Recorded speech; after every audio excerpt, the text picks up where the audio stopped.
Hello and welcome to another video review. This is Duke Nukem 3D for DOS, and it was also ported to other systems later on.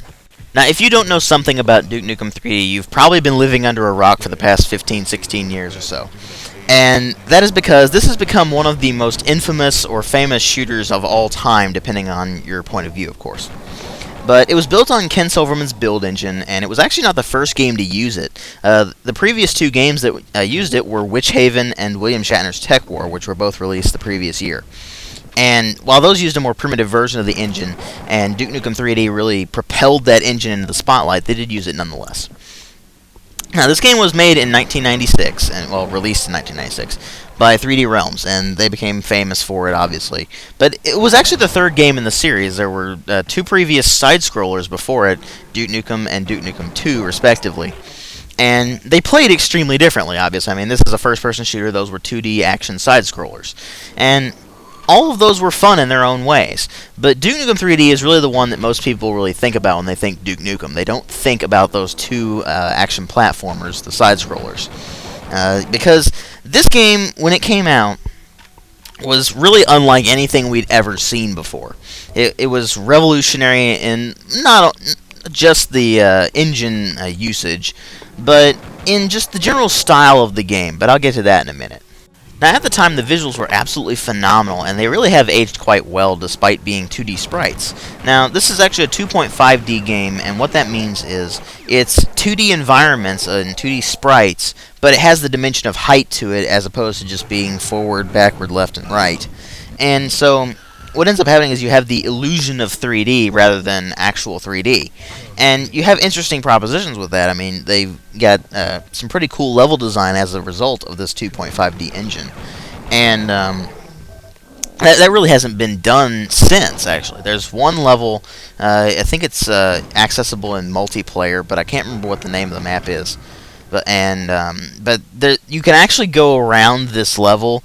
It's something like a couple hundred times and never retrace your steps. Just because the level design is so intricate and so cool. It's really interesting to see stuff like that. I mean, the level design in this game is absolutely phenomenal. There's so much detail in the environments. And if you're hell-bent on the sprites being awful to your eyes, then you can actually throw in the high-resolution pack mod, and it will convert all of those 2D sprites into 3D models. And it's interesting to see that because you wouldn't think a 2.5D engine could actually handle 3D modeling very well, but it really does. It handles it extremely well. There's pretty much no performance drop. Now, I mean, you do have to have a more powerful system than you would to just normally run Duke Nukem 3D to actually run the high-resolution pack without it messing up and such. But still, it's amazing to see this kind of scalability in the game engine, and really it does help to lend to the visuals overall. But it's the little touches here and there. I mean, some of the animations are just they feel just right. Everything in this game just fits together to make it a really immersive experience. Now, not only is the overall sound design absolutely phenomenal, but there's one thing that really brings it above pretty much everything else that I've ever heard. And despite being fairly primitive in the audio quality themselves, I mean, we're talking MIDI files, basically wave file quality from, the mid-90s. It's nothing particularly special. But what they did within those confines was just stunning. First off, you have the ambient sounds that play in the background while you're going through the levels, and they really draw you into this atmosphere of aliens have basically annihilated the Earth, and you're kind of running around in this absolute chaos, just blasting things to bits. And it really does lend to the atmosphere. I mean, you'll hear things like helicopters flying in, people screaming, explosions, all sorts of different things that really just kind of draw you in. And then, of course, there's the music tracks by Lee Jackson. The most famous of which is Grab Bag, which is just the Duke Nukem theme. And, I mean, if you don't know Grab Bag, then you're really missing out. But, anyway, all of the music itself is actually very well done. It really does help lend to the atmosphere. But it kind of takes a back seat. You don't really notice it all that much until there's no sound. And then it comes in, and you're just kind of like, hey, there's music. And this is actually not too bad. I mean, the tracks themselves are fairly repetitive. They're nothing that'll win you, say, Oscars or Grammys or whatever. but they're just well done, and they really lend to the atmosphere. And then, of course, there's the sound effects, the monster sound effects, where they actually sound like monsters. They sound dangerous, as opposed to just, kind of, roar, I'm a monster, I'm a weakling, oh, you killed me. No, it doesn't sound like that. I mean, it sounds like you're fighting actual monsters that can actually tear your head off. So it really does help to make you feel more like a badass. And speaking of badass, the gun sounds and all of the weapon sounds. There is not a single weapon in this game that doesn't sound beefy. Doesn't sound like you're wielding a cannon. I mean, the shotgun literally sounds like a cannon.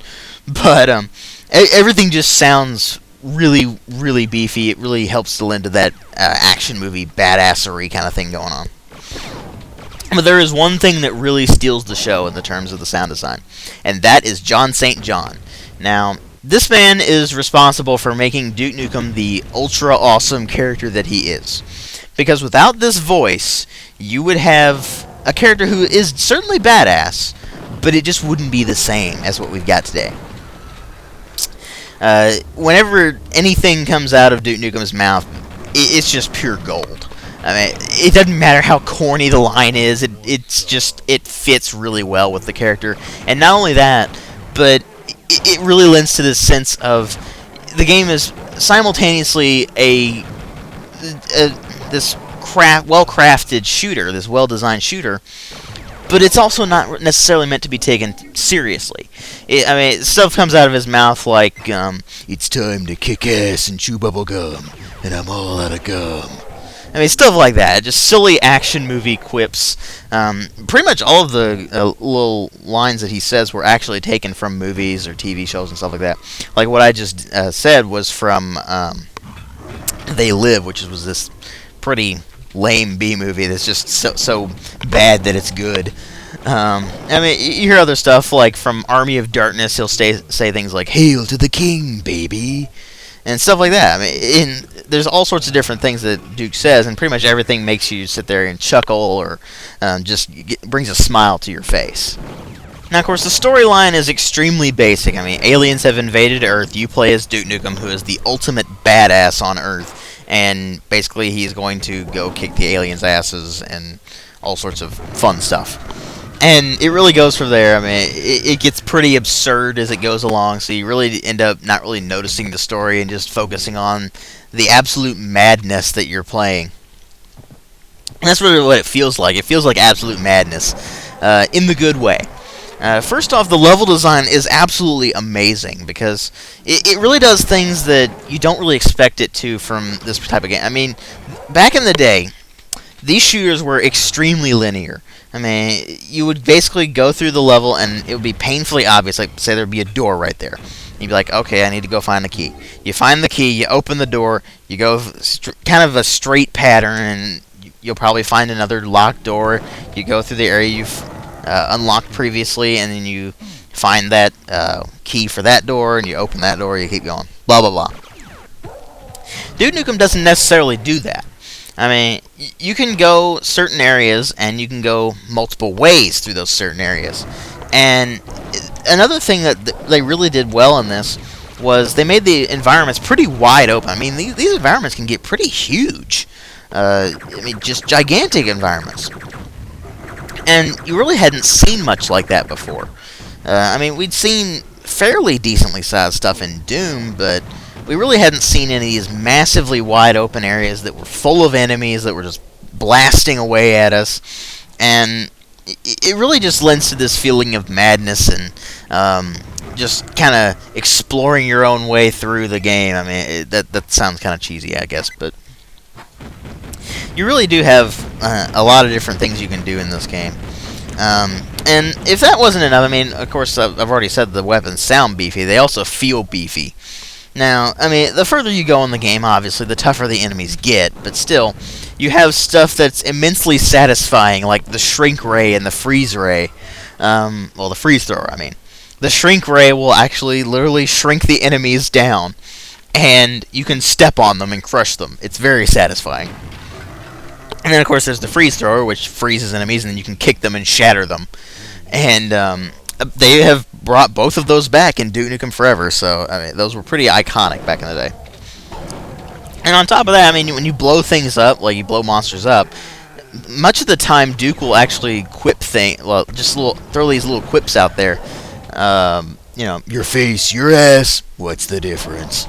Stuff like that. Just silly little things that make you chuckle and really revel in the absurdity of the game. It really doesn't take itself seriously at all. And that's part of what makes it so fun, actually. I mean, when you don't take something seriously, you can enjoy it for pretty much everything. I mean, there's little references here and there throughout the game that just poke fun at different little pop culture things. Like, you can go in the urinal and scroll on the wall 8675309, the phone number. And, well, for those of you who are classic rock fans, you get the reference, but seriously. And, I mean, the environments themselves, you can interact with them a lot. I mean, you can blast holes in walls. I mean, that really hadn't been done before. You couldn't really they didn't really have destructible environments until Duke Nukem 3D. I mean, at least nothing really noticeable.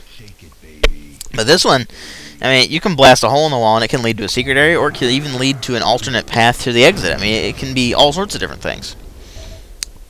And so, I mean, there's a lot of secret areas, and I still haven't found most of them. I mean, there's some levels I can go without finding a single secret area at all, and have no clue where they are. I mean, the level design is just really clever that way.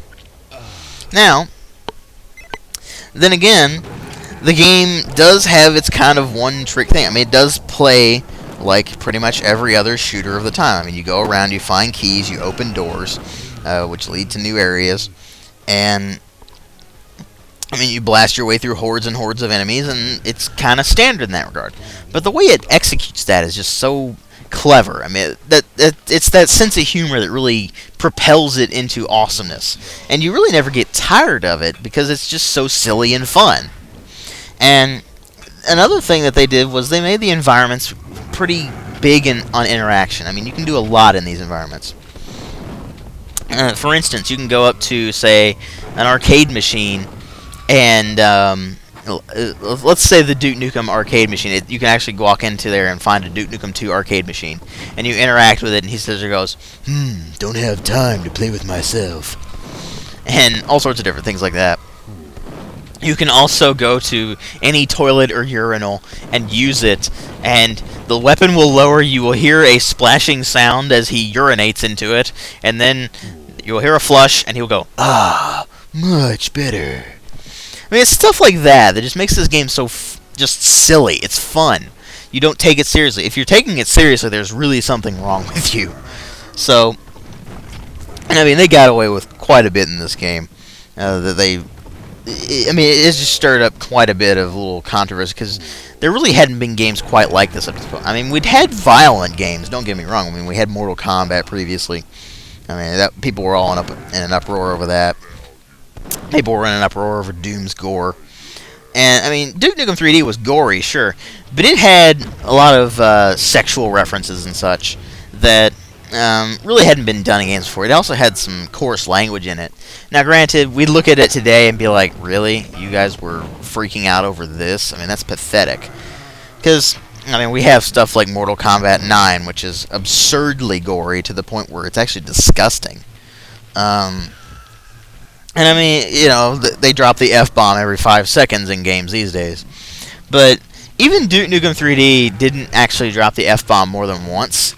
In fact, they only did it once, and it was actually bleeped out in the game, which was kind of amusing. It was part of a reference, actually. He went, "Yippee-ki-yay, mother," and then bleeped it out. It was just really fun. I mean, stuff like that, little pop culture references to little action movies and everything, just throughout the game. It just really helps. I mean, it's kind of hard to describe just how fun Duke Nukem is unless you actually play it. I probably come across like a bumbling idiot in this review, but it's one of those games you really do have to play it to understand what I'm talking about. Now, luckily, there is a shareware version available, and you can run it in DOSBox absolutely no problem. So I'll put a link in that in the video description box. If you want to, you can also get it on Xbox Live Arcade. They re-released it. Now, granted, they didn't update the graphics or anything, but it's the full game. I mean, you can have fun with that. And I'll also be putting the link to the full game on GOG.com in the video description box as well. So if you want to buy it, it's the Atomic Edition, which includes the extra missions that were stuff like Duke Burger and such like that. So if you want to check those out, check the video description box. But overall, I really can't recommend this game enough. I mean, I absolutely love it. Still, I mean, it's one of those games whenever I pick it up and play it, it's just a blast no matter how many times I played it, no matter how little or how much I played it. It just really never gets old.